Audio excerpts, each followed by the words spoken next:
Item natin is another trolley cart. So, ito siya, guys. So, may mga laman pa siyang gamit ng sister ko. Baka magtaka kayo, guys, kung bakit ang dami naming organizers, trolley dito sa bahay. Actually, hindi naman to lahat na pupunta sa amin. Yes, binibili namin, pero yung iba binibigay ko kay mama, and like nito, binili ko to para sa sister ko. So, lagayan daw niya ng mga school supplies. Kasi meron na kami dito ni daddy. So, meron na kami tig-isang trolley cart. So, ito, mas cheaper version to. Kasi ito, less than 400 pesos lang. Kasi, di ba yung mga ganitong trolley cart, umaabot talaga siya ng 600 to 1,000 pesos. Kaya kung naghahanap kayo ng mas cheaper version, maganda din tong alternative. So, kapag binili nyo to, syempre kayo din yung mag-a-assemble.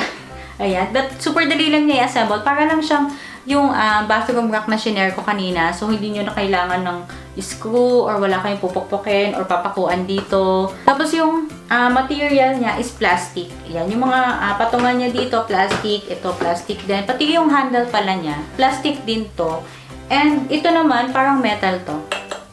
Then, meron din siyang wheels sa ilalim para pwede ding ilipat-lipat kung saang location. At yung wheels niya, meron siyang lock. So, para hindi siya mag-move kapag gusto nyong nakasteady lang siya sa isang place. So, malaki yung capacity nito, guys. Ayan, ang dami mong pwedeng ilagay. Kasyang-kasya dito yung mga gamit ni baby. Yan, kung kayo ay nag-ready at kayo kay pregnant mom at nag-ready sa paglabas ni baby at nag-iipon ng gamit nila, maganda tong alternative. Pwede rin din to sa kitchen, sa mga snacks, sa mga pantry. Maganda din siya lagayan ng toys. But since yung wheels niya ay plastic din, so kapag super bigat na ilalagay niya, guys, ay wag niyo na ding lagyan ng wheels. So nakasteady na lang siya sa isang lugar. So hindi naman siya nalalayo doon sa itsura ng ibang trolley cart na mahal. So ito pwede na to, maganda na din siya.